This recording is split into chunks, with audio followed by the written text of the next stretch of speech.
Bienvenue à la conférence de Daniel Kahn du 16 mars 1986. L'orateur se questionne sur le lien entre l'intelligence supramentale et les films actuels. Selon lui, l'art a toujours été utilisé par les intelligences supramentales pour transmettre des messages et instruire l'humanité. Cependant, les forces astrales ont également exploité l'art à des fins d'involution. Ainsi, il est essentiel d'avoir discernement et de ne pas confondre spiritualité et satanisme dans l'art. Les mécanismes de l'art sont utilisés par les forces astrales pour exprimer l'inintelligence sous le couvert de l'intelligence. De même, la terminologie associée à la nouveauté est détournée par les forces astrales pour manipuler les individus. Les films, la peinture, les journaux et autres formes d'art ont toujours été utilisés pour communiquer aussi bien l'intelligence que l'astral. Les films, en particulier, sont utilisés pour transmettre des messages spirituels, ainsi que pour préparer les individus à des événements imminents et à accepter de nouvelles perspectives. Les intelligences supramentales manipulent donc les humains à travers les films. En conclusion, 3 types de films vont apparaître, ceux totalement manipulés par les intelligences supramentales, ceux basés sur des lectures astrales d'éléments intelligents et ceux qui servent à préparer l'humanité à de nouveaux changements. Il existe 3 types de films, ceux qui préparent l'humanité à quelque chose qui est en train de se mettre en place. X qui copie ce que certaines personnes sont déjà en train de faire, et ceux qui tentent de ramener les individus vers le collectif régulé par des forces sataniques. L'intelligence supramentale manipule à la fois les écrivains et les réalisateurs pour transmettre des mécanismes intelligents. Cependant, il est important de ne pas accréditer tous les travaux d'un auteur sur la base d'un seul bon livre ou film, car leur connexion à l'intelligence peut varier. Le livre d'une de Frank Herbert est une matérialisation écrite de phénomènes qui se déroulent déjà et qui vont se produire dans l'humanité, mais il a été censuré et adapté pour être publié. Bien que la série Dune ait des relations avec le programme Head Controller du PMC, plusieurs aspects ont été mélangés dans le livre. Il parle de guerre cosmique, de guerre de famille et de l'importance de la génétique pour créer un corps humain parfait. Dune est une série de livres qui se déroule dans un futur lointain. Elle raconte l'histoire de Paul Atreides, un héros qui acquiert des pouvoirs mentaux grâce à une drogue appelée l'épice gériatrique. Sur la planète Dune, où se cultive cette épice, il y a des freemen, des hommes libres vivant dans le désert et pourchassés par les forces ennemies. Les freemen deviennent les alliés de Paul et forment une puissante armée. Paul conquiert les univers et instaure sa propre religion, mais il finit par refuser l'avenir qui lui est promis. Son fils accepte ce rôle et devient un immense ver des sables, créant ainsi la paix dans l'univers. Cependant, l'humanité finit par haïr cette paix. Au fil des milliers d'années de paix, l'étau disparaîtra et l'épopée se poursuivra ainsi de génération en génération. Frank Herbert, l'auteur de Dune, a été contacté par des énergies supérieures qui lui ont permis de transcrire dans son roman des événements à l'échelle planétaire et cosmique, avec une certaine couleur pour ne pas cristalliser un futur possible. Certains éléments de la série de romans ne sont pas exactement tels qu'ils ont été écrits, et il appartient au lecteur de les décoder. Frank Herbert a également écrit 2 autres livres, L'incident Jésus et Lazare, sans vraiment savoir ce qu'il faisait.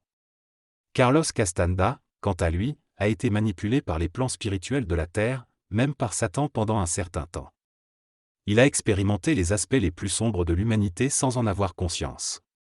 Cependant, il a fini par entrer en contact avec une intelligence supérieure de manière inconsciente et cela l'a amené à fuir son enseignement précédent. Carlos Castaneda n'est pas un initié, mais il est en voie de le devenir.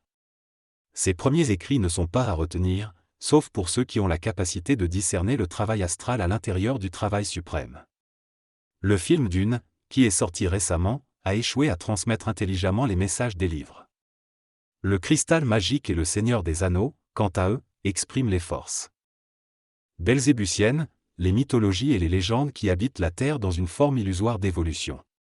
Le film Le Cristal Magique est considéré comme un fiasco, car il n'a ni début ni fin et projette une partie des livres. Il est donc difficile à comprendre pour ceux qui ne l'ont pas vu. Cependant, techniquement, le film est de très haute qualité. En ce qui concerne l'histoire, il est préférable de lire les livres, en commençant par Bilbo le Hobbit. Ce film est ésotérique et éducatif, nous instruisant sur le travail lié à l'interrelation écologique entre les forces noires et les forces blanches. L'histoire tourne autour d'un cristal magique qui est détruit, ce qui pousse les forces noires à essayer de conquérir le monde. Les forces blanches, quant à elles, vivent en paix. Le film met en avant l'interconnexion entre les personnages bons et mauvais, où chaque fois qu'un personnage mauvais meurt, un personnage bon disparaît. L'objectif est de reconstituer le cristal magique, pour permettre l'intégration du bien et du mal au-delà de la synthèse, de la thèse et de l'antithèse. Deux héros golfelins, un garçon et une fille, risquent leur vie pour accomplir cette tâche. Le film explore les manipulations cosmiques liées au contrôle du bien et du mal, et démontre que lorsque l'on contrôle les deux, on contrôle tout. Le choix des marionnettes et des décors féeriques donne plus de puissance au film. Le cristal magique permet de comprendre la dualité du bien et du mal sur Terre, et d'appréhender que même le mal peut apporter une expérience salutaire.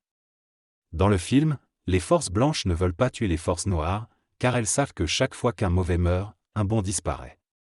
Mais les forces noires n'en ont cure et veulent tuer les forces blanches. L'histoire du film alterne entre les deux camps, montrant la mort des mauvais et leur avancée vers le cristal, ainsi que la disparition des bons. Le film est bourré de phénomènes ésotériques qui instruisent l'inconscient collectif sur la connexion entre tous les éléments. En référence à la légende du roi Arthur, le film Excalibur explore les symboles de l'épée et du Graal, ainsi que les personnages du mage Merlin et du roi Arthur. Tout est régi par une intelligence supérieure dans le but de réinstruire tout ce qui se passe dans ce monde duel. Excalibur est un film qui explore le rôle des forces belzébusiennes, en lien avec Belzébuth. Il met en scène l'épée Excalibur, qui incarne la force de Belzébuth et est régie par le mage Merlin. L'épée possède le pouvoir de contrôler tout ce qui est matériel et dirige la main du combattant, à condition qu'il soit en harmonie avec les forces belzébusiennes. Dans le film, le père du prince Arthur cherche à obtenir l'épée, mais il est empêché par les forces sataniques qui alimentent les guerres afin de se nourrir émotionnellement. L'épée Excalibur doit être gardée par un roi qui a la capacité de rendre l'Angleterre écologique, afin de mettre fin aux guerres et aux massacres. Merlin se rend compte que le roi qui possède Excalibur est manipulé et fou. Il accepte de lui permettre de coucher avec la femme de son ennemi afin de lui ôter l'épée. Excalibur est considéré comme une épée légendaire, symbole des forces vitales, de l'adaptation, de la transformation et de l'évolution. Lorsque Merlin accepte, un dragon, représentant une concentration massive d'énergie vitale terrestre, est libéré. Il permet la création d'un enfant issu d'un mélange génétique entre des opposés et des ennemis. Cet enfant est confié à Merlin après sa naissance. Plusieurs rois et princes viennent essayer de retirer l'épée de la roche, car celui qui y parviendra deviendra roi. L'épée est manipulée par les forces éthériques planétaires et extraplanétaires, ce qui la lie à l'intelligence supramentale. Ainsi, l'épée reste en Europe. Le film Excalibur explore la symbolique ésotérique à travers l'histoire de l'épée, qui représente la force de Belzébuth et la capacité de transformation et d'évolution de l'humanité. Dans ce récit, San, le valet du chevalier, perd l'épée de son frère et la retrouve coincée dans un roc. Il parvient à la retirer et la remet à son frère, mais le public est surpris de voir que c'est un valet qui devient roi en retirant l'épée. L'histoire se poursuit avec la rencontre du roi Arthur et du prince blanc, Lancelot du Lac, qui défie et bat tous les chevaliers grâce à sa pureté de cœur. Lancelot représente les forces spirituelles planétaires et seul quelqu'un avec des énergies belzébusiennes peut le vaincre. Lorsque le roi Arthur affronte Lancelot, il le maudit et brise Excalibur, mais finit par regretter ses actes et l'épée est réparée. Le film est centré sur la quête du Graal, la coupe contenant le sang du Christ.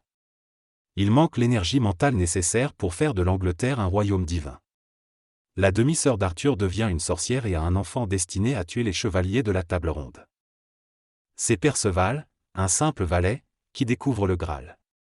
Le film aborde l'importance de l'énergie vitale, de l'énergie mentale astralisée et de l'énergie mentale supramentalisée pour l'humanité. Il constitue une épopée et pose les bases de la création de l'Angleterre. Le récit a été créé par le comte de Saint-Germain et chaque minute du film est une leçon sur l'évolution cosmique. Le texte parle de films instructifs et préparatoires. Il mentionne plusieurs titres tels que Cocoon, La Guerre des étoiles, Le maître du jeu, Galactica, etc. Certains films sont considérés comme préparatoires car ils préparent l'humanité à accepter la venue d'extraterrestres. D'autres sont instructifs car ils transmettent des connaissances sur différents sujets.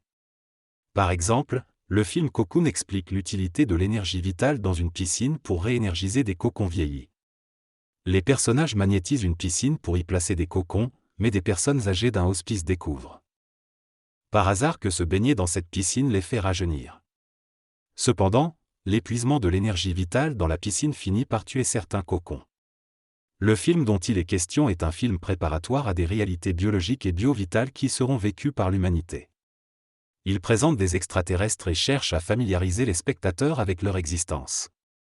Les films de ce genre ont pour objectif de préparer l'humanité à accepter ces situations et ils mettent souvent en avant des extraterrestres bienveillants. Ce sont des films qui instruisent et préparent les individus pour l'avenir. Ils abordent également le concept d'énergie vitale et son utilisation. Ces films visent à éveiller l'intérêt et la compréhension des spectateurs envers cette énergie essentielle à la vie et à la constitution du corps physique. En somme, ces films servent à préparer les individus à de nouvelles réalités et à l'acceptation de l'inconnu. Le corps supramental et le corps physique sont tous les deux créés par un être humain. Celui qui travaille de manière plus vitale et en relation avec le plan vital et les énergies naturelles terrestres, appelées belzébusiennes, est capable d'entrer en contact plus rapidement avec l'énergie supramentale. Pour lutter contre Satan, les forces lucifériennes et les forces d'évolution, l'homme doit créer une alliance avec les forces belzébusiennes, qui manipulent la matière. Les films mettant en avant le contrôle de l'homme sur la matière. Le vital et la force reflètent cette idée. La Terre est de plus en plus épuisée en raison de la pollution, ce qui prive l'humanité de son énergie vitale nécessaire à son évolution. Les énergies belzébusiennes détestent l'homme, donc pour être accepté comme allié, l'homme doit devenir un être extra-humain, un surhumain. Cela permettra de densifier les énergies vitales chez cet individu, qui ne souffrira plus de fatigue ni de maladie, et qui pourra être en contact plus facilement avec les énergies terrestres, extraterrestres et extraplanétaires. Les techniques enseignées au niveau du PMC visent à apporter cette énergie vitale, mais leur efficacité dépend de l'alliance avec les forces belzébusiennes, que la personne n'a pas encore atteinte dans son cheminement. Le corps vital de cette personne doit être énergisé et prêt pour faire l'alliance avec les énergies belzébusiennes, afin de vivre une bilocation cosmique plutôt qu'une bilocation planétaire. L'énergie vitale est donc étroitement liée au corps physique. Pour être prêt, le corps vital doit être capable de générer de l'énergie vitale et de réaliser des guérisons à l'extérieur de soi. C'est ainsi que l'homme devient surhumain, en harmonie avec les plans belzébusiens et en se libérant des forces sataniques.